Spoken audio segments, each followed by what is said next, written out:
Thank you very much. Aaron, this is a real pleasure for me to be here with all of these esteemed people who are better dressed than I am, since I just came here from Palo Alto and I left my jacket at home, so whatever. But this is going to be, for me, something I can learn from you, because the panel is about faith and in its meaning. And particularly when we're talking about Martin Luther King, we have to start with the fact that he was a Baptist minister. And I think that when I think of him not just as a minister who can deliver wonderful sermons, but I think particularly of a letter that he wrote to Coretta when they were courting back in Boston, 1952. And just a little bit of background about this. They met, they were both in their first year there. Coretta at the New England Conservatory of Music, Martin at Boston University. And in the middle of their first year, they got together, and Coretta was not overly impressed by Martin. I think it would be fair to say that the one thing she knew was that she wouldn't marry a Baptist minister. She had grown up in the AME Zion Church and had actually moved away from that, as many people do. She'd gone on to Antioch, and that kind of environment. In the college, she was thinking about maybe becoming a Quaker or maybe a Unitarian, which is usually, I was a Unitarian once, so I can say it's when you're moving away from going to church all the time. And for her, though, the one thing that she found interesting in him was that he had these political ideas that came out of his religious background. And she sent him a copy of Edward Bellamy's book, Looking Backward. Mm-hmm. And for some of you who are unfamiliar with Bellamy and his role in American history, but he wrote this book about the future of the United States. And kind of a science fiction story, the person wakes up in the year 2000, and guess what? The United States is a socialist nation. And just remarkable things, especially for someone in the 19th century. Free medical care, imagine. It became somewhat of a bestseller. But he wrote back to her, and there's a sentence that I'd like to start the discussion with. Because he says, "Let us hope, work, and pray to see a warless world, a better distribution of wealth, and a brotherhood that transcends race or color. This is the gospel I will preach to the world." This is 1952. Just think of where he was 16 years later, in 1968, speaking out against the Vietnam War, leading a Poor People's Campaign. Yeah. So I think in memory of him and where we are today, I'd like to pose the question the last question that he asked in his life in the last book. Where do we go from here? In 1967. This is after the passage of Civil Rights Acts. He recognized the importance of that, but he said, where do we go from here?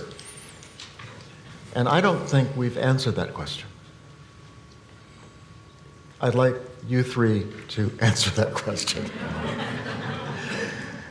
So I'm not going to call on any particular person, but if you feel like you want to make an initial crack at that, and I think he wanted that answer to come out of faith. So how would you answer his question?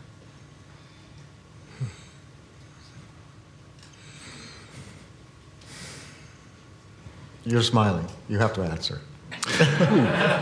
Well, Jay. Yes. I mean, I'm smiling because I'm really having a nerd moment right now. I'm geeked out that I get to be on the stage with Dr. Long. I just finished my doctorate in theology and the study of religion at Harvard, and this book, Significations, Dr. Long's text is one that has really shaped and grounded my approach. So I'm really kind of overjoyed by the opportunity. I'm not sure I'll answer directly the grand question. Maybe I'll start with something a little bit more modest that it's really inspired by my reading of Dr. Long's work in the way in which like King, his legacy, his dream has been signified upon, right? And he begins the text signifying is worse than lying because it obscures the truth without taking credit for it, right?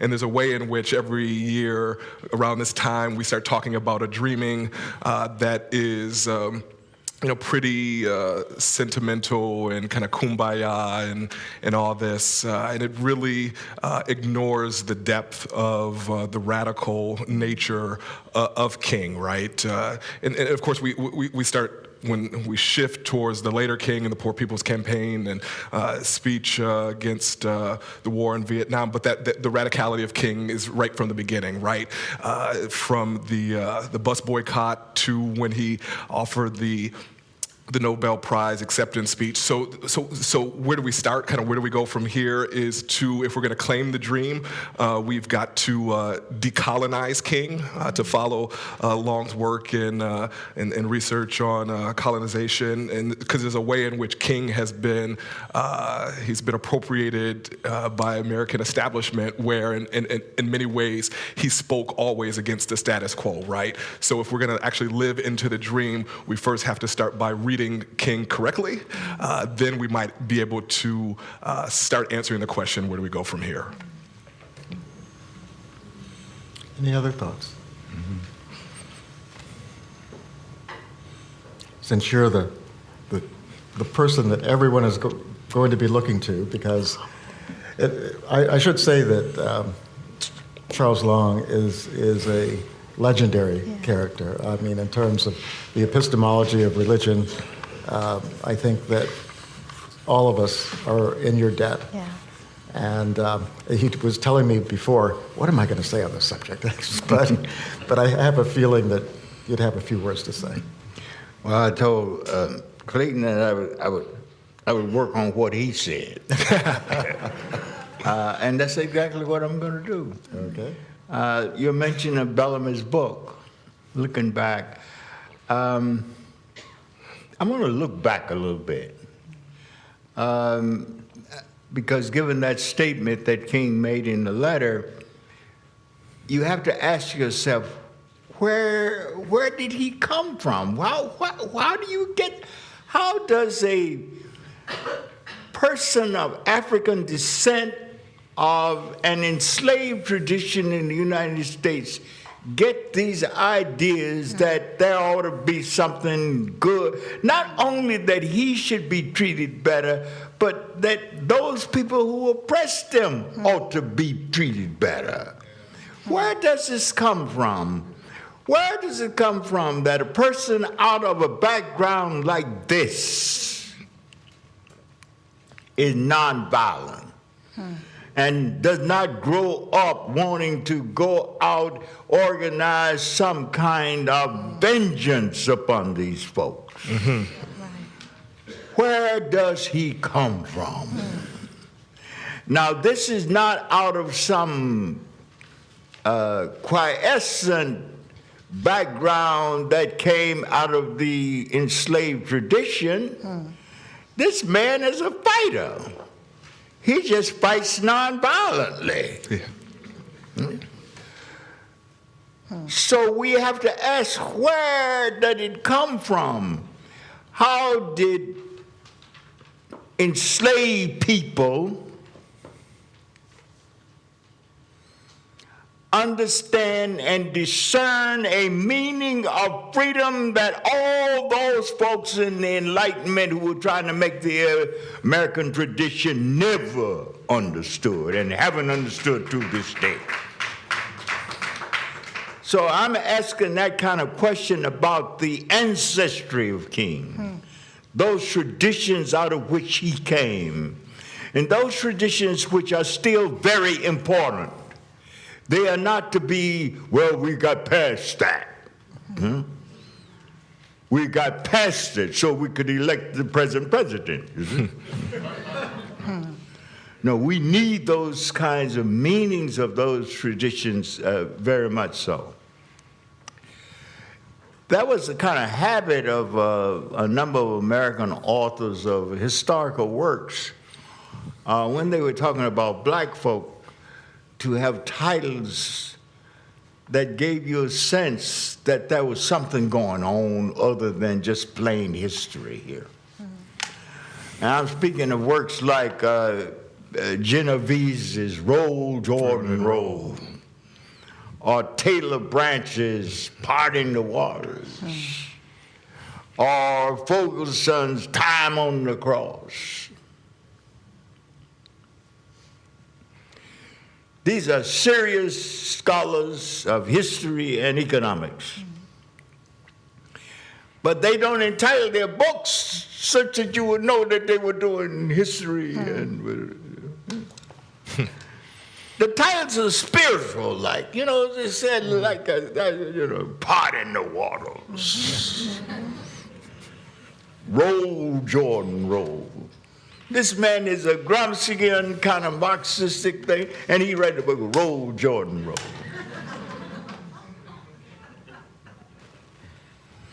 Because they don't know what they're doing, but I know what they're doing. They're trying to do in their work what Du Bois was doing in Souls of Black Folk. Yeah. And I'm coming back to something that I said earlier today, that the problem, as Max Weber, the great German social scientist, put it, the problem of modernity at the level of the creation of the modern state has two sides. One is statecraft, and the other one is soulcraft. Statecraft has to do with how does a democratic society organize itself such that it can have a sustaining form of law and order. Weber's answer to that was bureaucratization. Create a bureau such that there are tests and these kinds of things for people having and holding jobs, and adhere to that so that there won't be families coming in and just taking over something and leaving other folks out. But he also understood that bureaucracies are staid, ossifying, sterile, and they can be mean.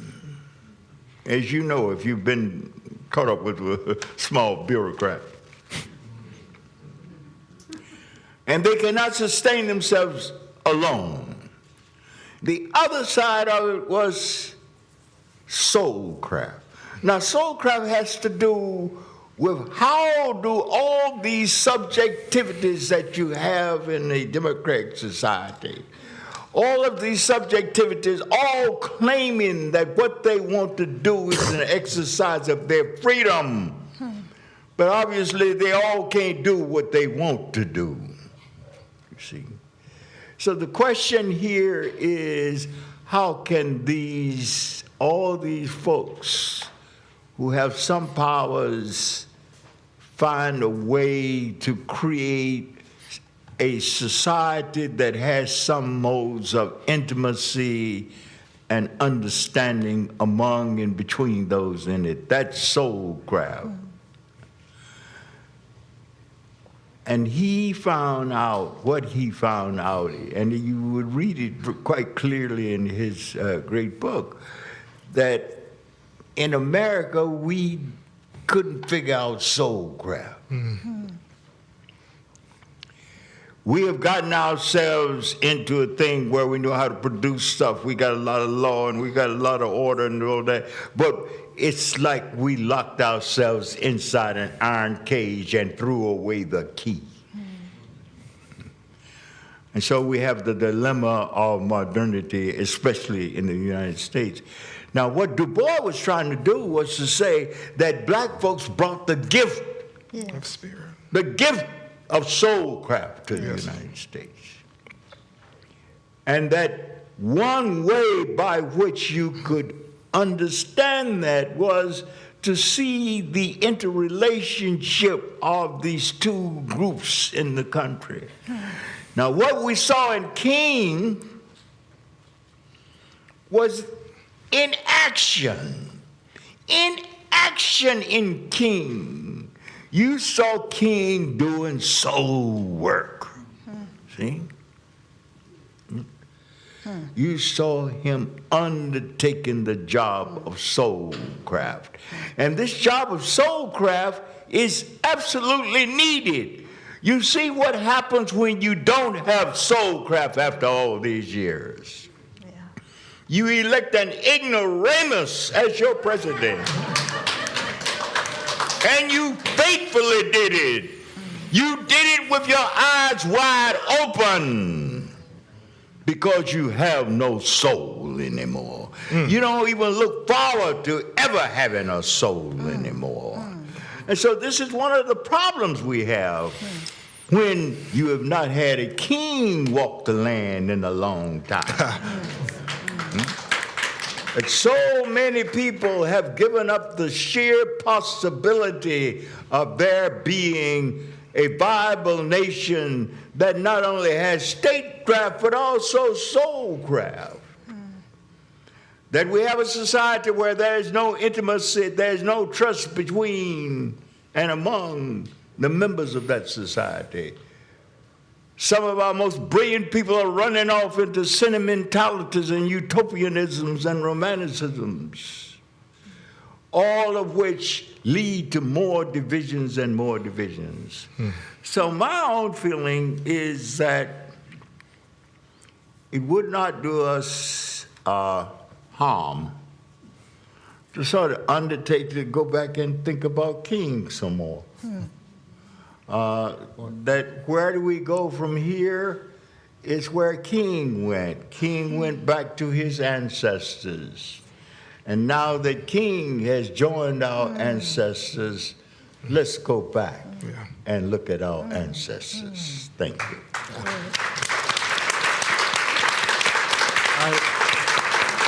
I wanted to, just to add to what was just said, how many of you know that the SCLC, which the Southern Christian Leadership Conference, which King founding president, what the slogan of that organization was? To redeem the soul of America. Save the soul of America. Save the soul of America. It wasn't to bring about civil rights reform. That's right. It was to save the soul of America. I don't know if, Rachel, do you want to add a few words there? Just a few. Like my brother here to the left, I'm feeling a little heady because Dr. Long is my teacher, my mentor. I love him. I'm out here because Aaron Griselle told me Dr. Long was coming. I said, I'm going to come. I want to hear him. And then he gave me some things to do. So I'm thrilled and honored to be sitting here and to share a little of what hopefully I've learned from maybe almost 20 years now of reading him and following him. And the one thing that I would like to add off of what Dr. Long has just shared in terms of going back to Martin and looking at his roots, and this, of course, in relationship to what I was saying upstairs about the connection between African American religiosity, that southern rural grounding that was created in the cauldron of slavery, that, as Dr. Long just beautifully asked us to think about, how does this tradition create such an emphasis on compassion, on justice, on healing?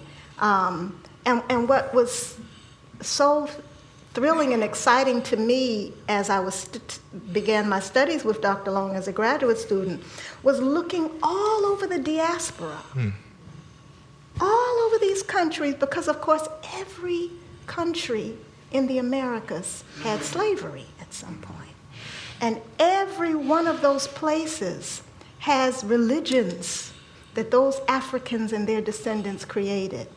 And what's amazing to me is that they all have this emphasis on how do you stay human in an inhuman situation.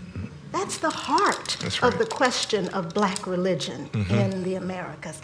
How do you cultivate a meaning of humanity in a place that absolutely is denying your humanity?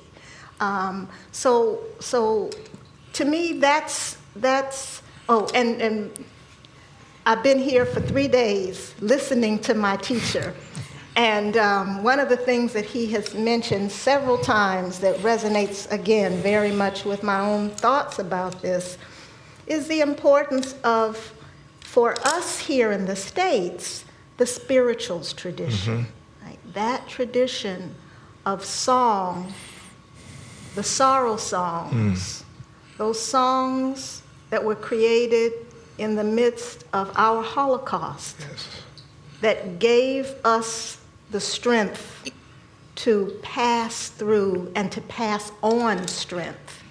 And it's interesting because every tradition in the Americas where we have been as people of African descent has something comparable to the spirituals. In many cases, it's a danced and sung tradition, kind of like our ring shout, as I was trying to say upstairs. And in my experience, both as a scholar and a practitioner, I can tell you that there is an enormous ancestral power in those practices.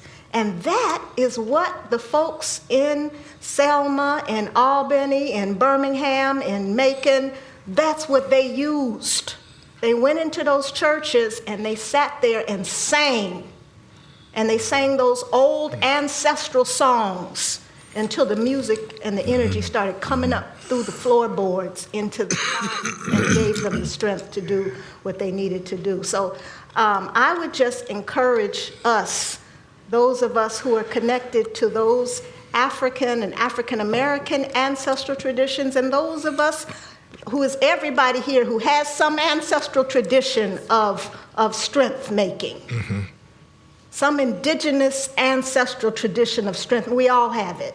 Find that and pull it up, because we obviously are in need and we can share those strengths with each other. Yeah, maybe just an additional word, because I've definitely, I love the way in which Dr. Harding, you brought together upstairs, Contemplate and King, and right, as you invoked Dr. Long, the souls of black folk and the soul craft, right? At the beginning, Du Bois, he speaks of, right, of course, the double consciousness and the two-ness, the pulling, the breaking, the struggle. And he also speaks of, right, the second sight. And I think that in terms of how do we cultivate that soul, that work within us, it's something about that second sight that Du Bois speaks of. The role of the prophet and the way in which King was able to see the devastation and call it out, to speak the truth to it and still see beyond it, right? So the role of the prophet becomes one who is able to see and speak, but doesn't get stuck there. And it's right, it's pulling from a deep tradition that doesn't, run away from it with the sentimentality or this kind of everything's going to be all right, pie in the sky when we get over, but really struggles with the reality and still holds up something that is beyond it, that which is hope. One of the things that I think could complicate the King's question would be to look at the third word of we. When you talk about faith and religion, we have, as you know, this notion in America of this marketplace of religion. You know, everyone can find a church that they can fit their own beliefs. And we tend to think of religion in that way, as something that really means that we go to different places on Sunday in order to practice it. So when King is talking about where do we go from here, in the 50 years since his death, have we come any closer to defining who we are? I think in some respects, you know, we talk about identity movements. And part of the Black consciousness movement was finding an identity that was positive and forward-looking. But as we know, that led to divisions within the Black community about who we are. So one of the challenges, I guess, of a democratic society is that it is, and I think you use the word trust, it is a matter of trust. Yes. You are trusting your destiny to other people. Yes. And in the United States, that means other people unlike yourself. So you are saying, I'm trusting that we're going to move into a future destiny, but I'm not so sure about who we're moving with. Right. And I'm wondering how the question of faith and religion, and I think they are two different things, by the way, Yes. get to this question of the democratic experiment. And because I think that what King was really asking is, in the 1960s, for the first time in human history, the majority of humanity became citizens of the place they happened to be. You know, we had subjects, colonial subjects. We had second-class and third-class citizens. We had people living under apartheid. But now, at least according to law, they were all citizens. So in a way, the American democratic experiment started 50 years ago. We've only had 50 years to work at it. And I think a lot of people were optimistic about how it was working out 8 years ago, 9 years ago. They're not so sure anymore. Yeah. So say a few words about how does this aspect of faith, religion, relate to that democratic experiment? That's very difficult. I think it is. Yeah. You say that, you know, we've only had the democratic possibility for 50 years. Well, look at India. You know, you look at it, it was going wonderful, Rosie. All these folks down there, and there are a lot of wonderful, smart people, and they were going to be free, and all of a sudden, bam! I mean, the partition was not spoken about in the Congress Party until they were almost ready to become independent. It was no big issue that they were discussing at every meeting of the Congress Party. And then all of a sudden, here's Ali said, no, we can't be a member. And that booth. And all over. Patrice Lumumba in the Belgian Congo. I mean, we thought, oh man, we can get the Belgians out of here, and then you have Katanga and Shumbe and whatever. Just along those lines, I went back to Zambia for the 50th anniversary of their independence. That was in 2014, I think. Yeah. And what was striking, was the U.S. government helped celebrate that because it was the 50th anniversary of the Civil Rights Act also. Yes, yes. And when I went to the embassy, you see these long lines, and you know what they are. It's to get a visa. To get a visa. So at the same time, they're celebrating 50 years of independence. We've become citizens now of this country. Yeah. And probably if you took a vote, many of the people there would give it up in a second. Give it up in a second, yes. So we found that citizenship itself doesn't bring the new world. No. It doesn't put food on the table. It doesn't mean that we're going to find some common way of moving into the future. And because black people in the United States know that.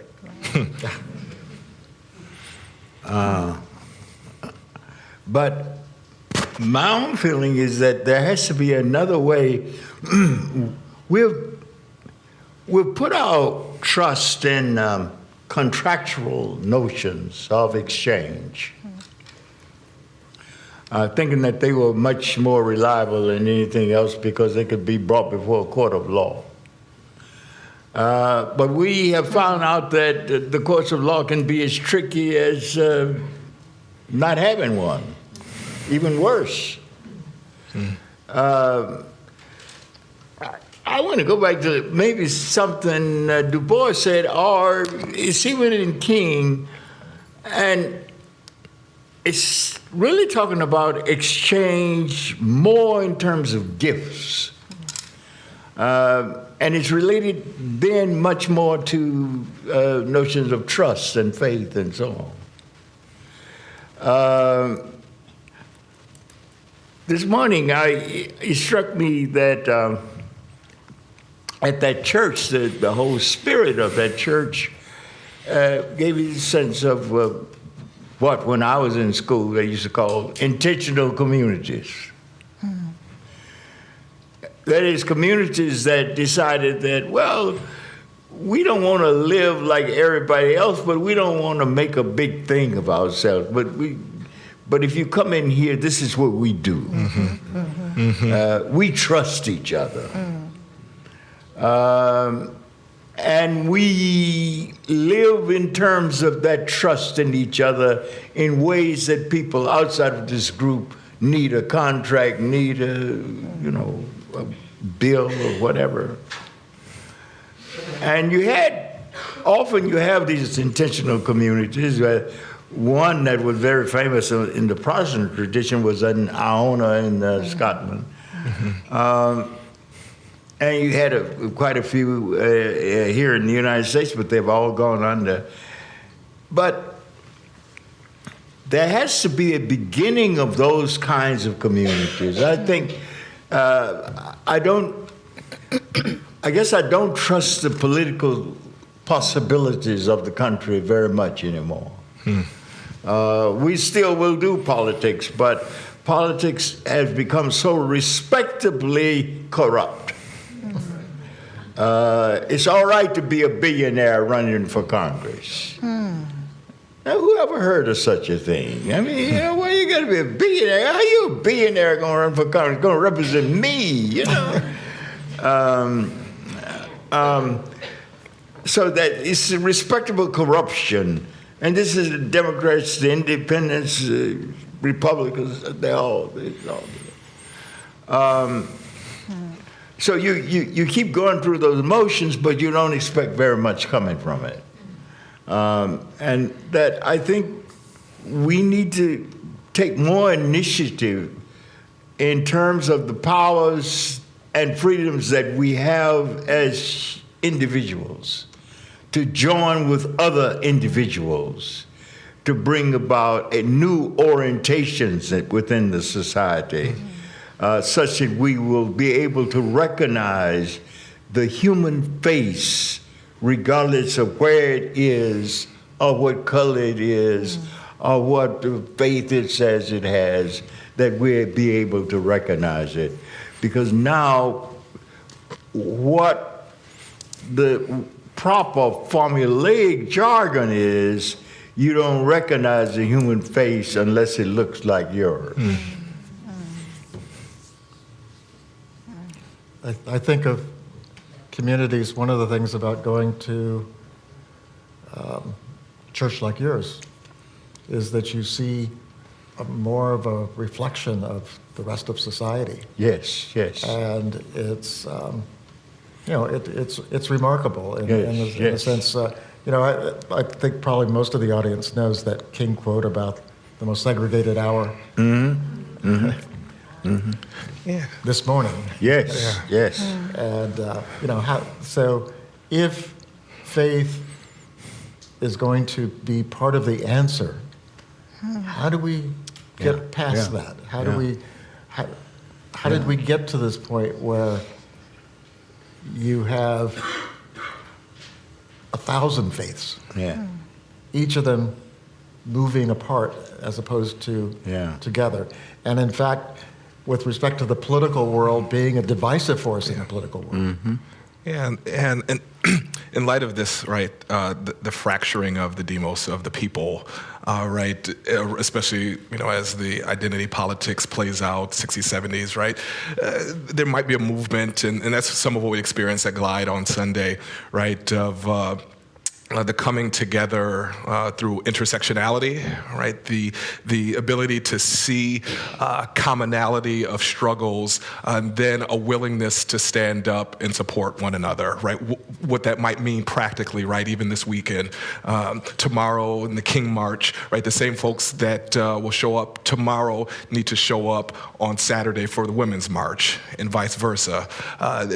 Unless we start really seeing the way in which either we stand together or we die, apart, and start showing up for one another, we won't be able to enter into that vision. One of the vision of the beloved community of better humanity, right? In the last couple of days, I've been thinking around right, this intersection of King's A Time to Break Silence speech, from which we get the theme for today, the urgency of now, alongside of Dr. Long's Silence and Significations essay, right, alongside of what we see happening in the Me Too movement, right? So the way in which silence and the power of speaking, and as Dr. Long says earlier, there's something actually sacred about the silence that isn't simply a matter of voicelessness, this void where nothing has happened, but is actually a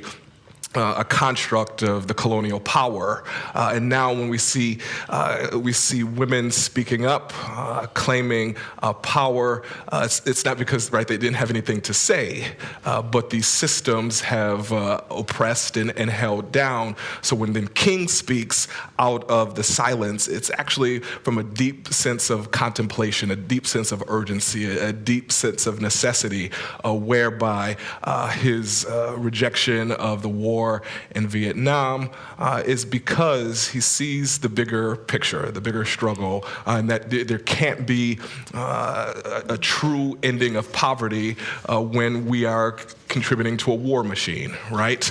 And here's maybe part of the point, right? In order to actually see the intersection of King and the Me Too movement, we actually have to tell the full truth about King himself and his own story, and the way in which sexism played a role in the civil rights movement and the silencing of Ella Baker and others. So we actually have to dig a little bit deeper and to see how these things move together, intersect, and then we might be able to stand together in solidarity to overcome some of these intersecting oppressions.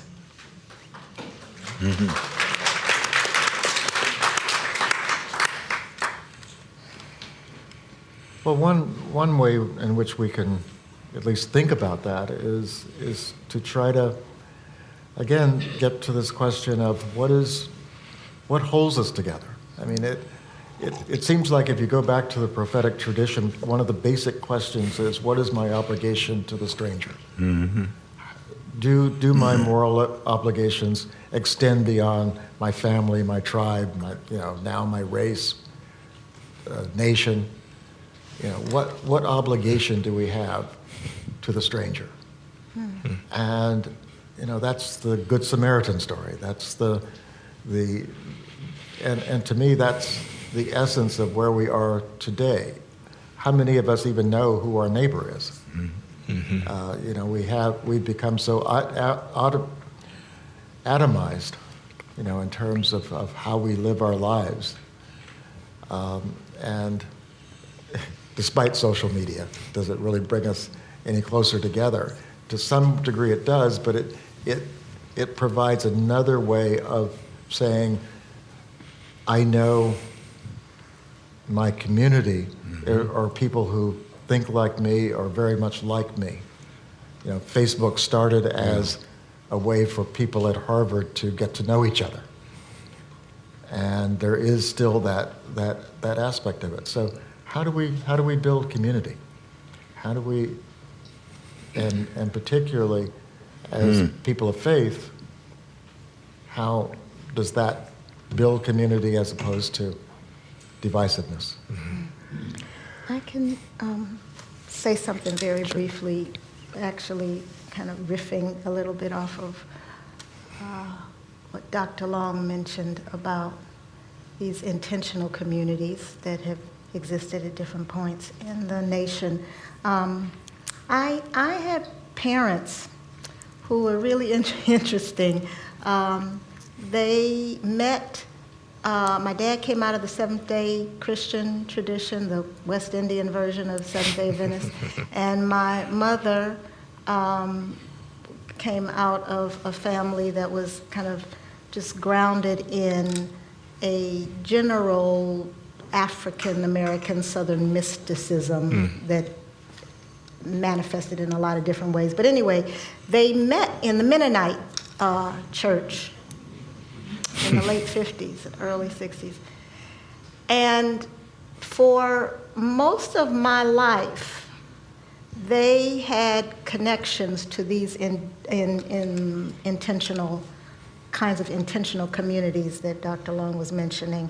There were several in the Mennonite church in Illinois and Ohio, Reba Place, which was in Evanston, Illinois. There's Koinonia community in Americus, Georgia, which was, it still exists. It was started by Clarence Jordan, this Southern white Baptist preacher, right around World War II or just after, with the express intention around World War II in Southwest Georgia of, how did he put it, to be a demonstration plot for the kingdom of God, with intentionally trying to bring black and white together in that context, right? Somebody said, woo, you can imagine. And there's stories about that. And then, in my teenage years, we lived in a Quaker intentional community in Philadelphia. And when I was born, they were running a Mennonite intentional community run by two African Americans with white Mennonite volunteers coming down from Canada and Ohio and Indiana to Atlanta, Georgia to work with SELC and SNCC. And I'm saying all this to say that I think living in those contexts sometimes wasn't exactly what I thought I wanted, as a teenager or whatever. But my parents had an extraordinary belief in the potential of the country. And I think that some of that came from these efforts at building these intentional communities with all kinds of folks. Some of it came from the communities that they were raised in that nurtured them in some wonderful ways. My dad grew up in New York at a time when New York public schools were, the best in the country. And folks from all over the world found space and inclusivity there. This is in the 40s, late 30s and early 40s. And then my mom in Chicago was taught by people who were Marxists and communists and very clear about the role of workers in creating a new kind of society that benefits everybody. Anyway, I just want to say that I do think, and particularly now, it would behoove us, and some of this I think is just happening naturally, that people are finding that they are not able to sustain these completely independent ways of living. Not that we ever really should have been doing that, but it's not even economically possible for lots of folks now. And so there are ways that the way the society is imploding or deconstructing is creating possibilities for other kinds of living and working and sharing and taking care of each other. And so I just want to say, I think that there is that tradition. It's, there is a tradition of that in our country, and we can build on it. We can build on it. Before we open it up for a few questions, I did want to go back to that King book, the last book, Where Do We Go From Here? And just mention that the subtitle is Chaos or Community. Yeah. And that's still the choice that we have. So I hope that we've opened up a discussion that has got you thinking about where we are in this democratic experiment. But I did want to leave at least a few minutes for a few questions. Yes? So yeah, on that question, in King's speech to the conference on the new politics, I thought he pointed, in Dr. King's speech to the conference for the new politics, I think it was in '67, what I heard was him pointing the way to where we could go. And a revolutionary, nonviolent revolution that would disavow the materialism of both capitalism and communism. Did I hear him correctly? I think you heard him correctly, and that was a consistent message. Right before the quote from the love letter that Martin sent to Coretta, right before the quote I gave earlier, he says, I look forward to the day of when I would hear about the nationalization of industry. And that's what he told her in 1952. And that's one of the reasons, by the way, she kept the letter secret for the next 30 years. Yes. Because she knew that if that letter had gotten into the hands of J. Edgar Hoover, it would have just confirmed his notion that he's a communist. Even though in the same letter, he very clearly says that he's not in any way sympathetic to communism. But I think one of the problems we have in this country, at least during the Cold War period, is that many people did not make that distinction. And we have a long, as Bellamy point is a proof of it, we have a long tradition of Christian socialism in this country. The 8-hour day was invented here. The notion of the May Day being a labor holiday was invented here. And by the time I was growing up, we thought of May Day as something they did in Moscow. That's right. So I think part of it is relearning our own American radical traditions. And I guess Howard Zinn was one of the people who took that as the basis for everything he wrote, of trying to remind us that we live in a country that was born in a revolution. And a revolution about human rights, by the way.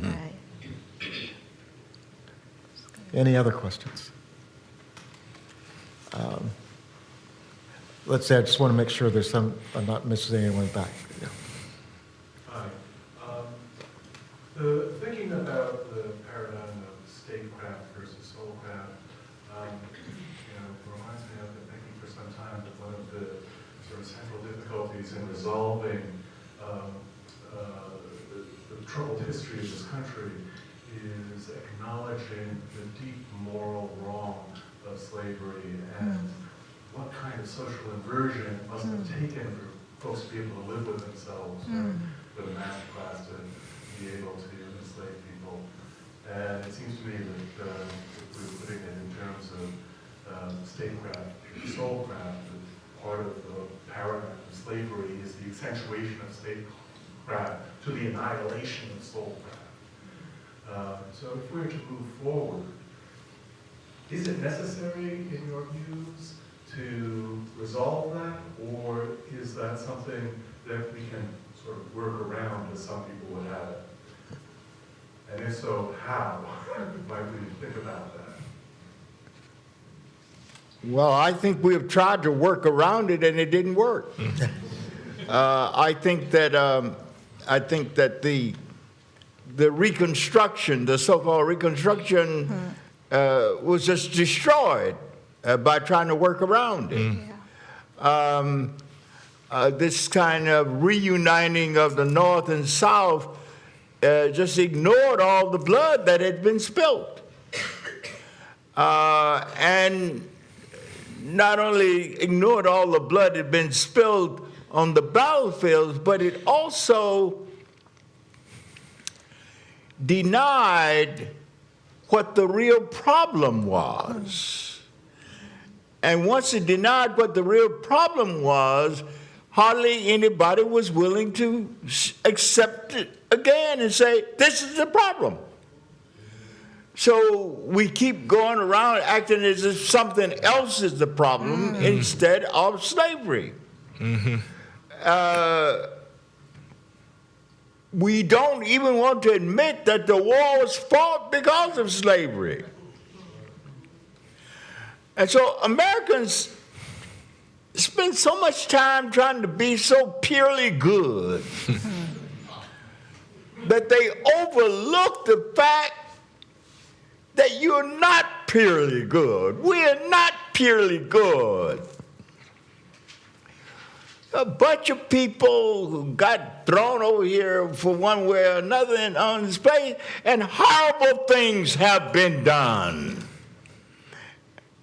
And they were not mistakes. They were done because we were horrible people doing horrible things because we wanted to take advantage of what was the case. And until these things are spoken about, lived out, admitted to use an old phrase from where I come from, we just whistling Dixie. Yeah. Just one addition. Emily Towns's The Cultural Production of Evil helps draw a line from slavery to kind of how we interrogate the present day. What I mean by that, right? She looks at some of the stereotypes, some of the labels, some of the significations of black people, the tragic mulatto, the vixen, the sapphire, which emerged, the nigger, right? Which emerged from this cultural tradition in the United States that begins in slavery. So when we hear, this past week, Trump calling Haiti and Africa shitholes, right? There is actually a very clear line that we need to connect and call out that this participates in the very fabric of the American story as it's been narrated contra the experience of African American people. I think what I'll do is take a couple of more questions in order, just to make sure that we get more input, and then we'll just answer those, and then we'll conclude. Okay, Yeah. good. So I'm interested in hearing what I consider the gap. I'm interested in hearing what is the gap, what is your opinion of the gap strategy moving the younger kids, or the millennial generation, or that generation, galvanizing those folks, much like we were galvanized in the 60s, right, as a child, to grow up and be somebody and to do something that would make a mark. And then thus remember where we came from. How do we get this generation today? How do we galvanize this generation? What is the strategy? What is the tactical strategy, or your opinion around the tactical strategy to get this generation moving forward? I have kids, right, in their 20s. I engage in debates and conversations, et cetera, et cetera. But I also hear their opinions as well, and those loose opinions out there, right? That I sometimes consider my own personal event. You're not hanging your hat on anything, right? I can't convince you otherwise, but Yeah. let me bring it back. I'm interested to hear your gap strategy, the forward strategy moving forward. How do we galvanize young kids? Could we just take one more question then, and then we'll swap? Maybe right. Thank you. As a founder of the Poppers, the people of color, on the emerging rainbow, I want to say, Rainbow Panthers, I appreciate this illustrious panel. All four of you are brilliant and expositors of the need for us to collectively recognize that nothing short of revolution is required, not just because we have the biggest Indian of all in the White House, exemplifying the extent to which this country still needs to complete the revolution we started over 2.5 centuries back, but because, as Howard Zinn points out, and so many others, Dr. King was very clear about it, we need nothing less than a thoroughgoing revolution from top to bottom, and the intersectionality that gets such a great focus, and thank you for leading Light. It's a great church, along with Grace here. I think you're doing wonderful work in leading what must be a global revolution of values. Thank you so much for incarnating what the true soulcraft and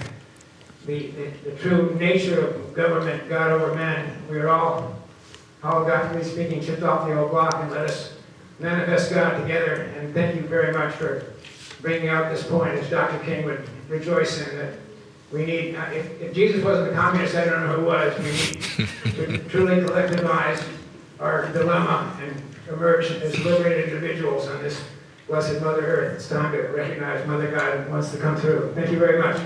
Thank you. So I'll give each of you a chance to respond to both of the questions. Well, maybe I shouldn't respond because I'm so old that for me to respond to what the new generation of people, that would sound like an old commercial.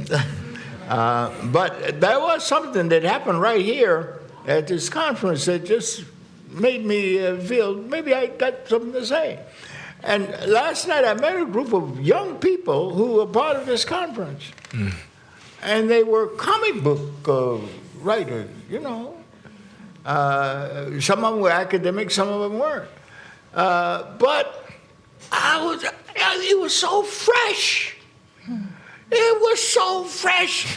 They knew the true tradition of comic books and Captain Marvel and all that. And then they knew that comic books had just lost. I mean, unless you're an archivist of collecting old comic books, you didn't forget comic books now. And they are looking in the comic books as ways of going directly to black people, to write stories about black history and black things and so forth. They're even creating black superheroes. And it's this whole phenomenon where they find out that the kind of comic books that they are writing appeal to both adults and children. They're reading the same comic books. Now, I knew comic books because I was young once upon a time. And there's no way my mother, my father would ever read a Captain Marvel comic book. I mean, it gets, it was dignified. It was. So I'm looking at that and I'm saying, and these are serious people. And they're young. And they're full of ideas, and they know all this technological, electronic gadgetry, whatever. And I just felt good about it. Good. I really felt good about it. So I think among the vast number of young people around, not only in this country, but all over the world, I think we need to put more faith in their ability to see the issues and come up with novel solutions that at least persons like me would never think about. Do you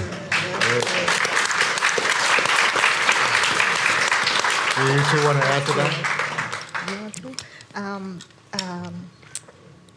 What comes to me is a conversation that my dad and I had with the artist Tom Feelings before he passed. We interviewed him for the Veterans of Hope Project. And he said on this issue of how to encourage the younger generation, that he felt it was really important for us to tell the stories of our challenges to younger people. Because as they hear what we've been through and what it took for us to kind of navigate this or get through this situation, it helps them understand that they can do it also. And he said, thinking, I guess, of himself and his generation, he said that he felt there was a tendency sometimes to try to protect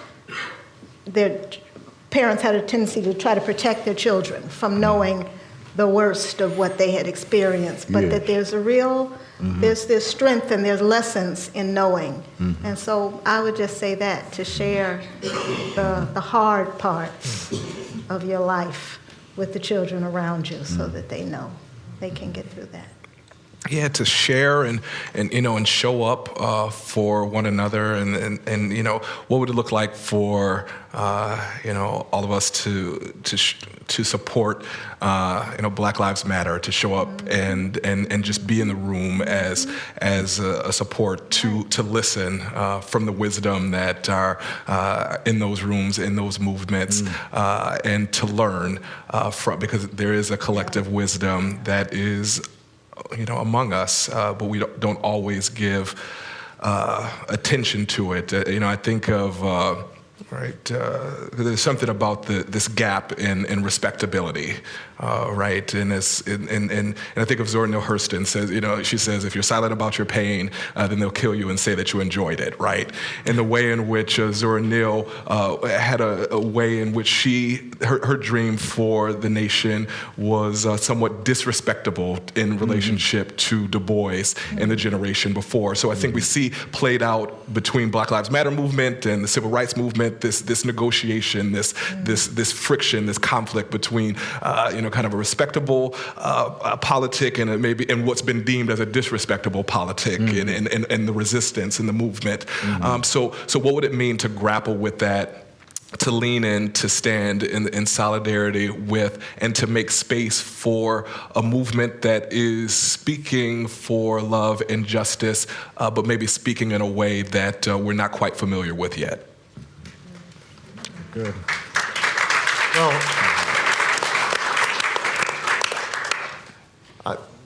before ending this conversation, I just wanted to make a comment about intentional communities. One of the ways in which I look at SNCC, I look at the group I was involved in, the Nonviolent Action Committee. Those were intentional communities. That's right. That's it. It's true. And some of the richest experiences I had in my life were being part of that. I'm still friends with people from 50 years ago who were part of that. Right. But for young people today, one of the reasons why we could do that is that we had really nothing to lose. Young people today, I know them, are starting out their adult life The debt. tens of thousands of dollars in debt. Talk about it. And the only solution to that is atomistic. You have to go out and make it on your own.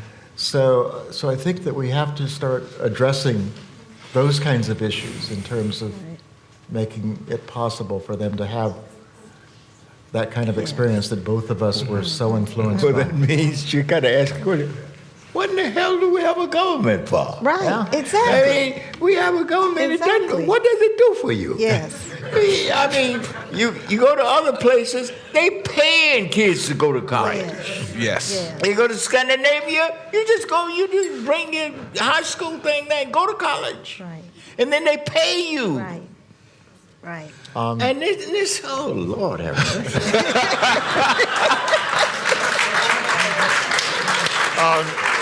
On that note, we will conclude. Thank you very much. Thank you very much.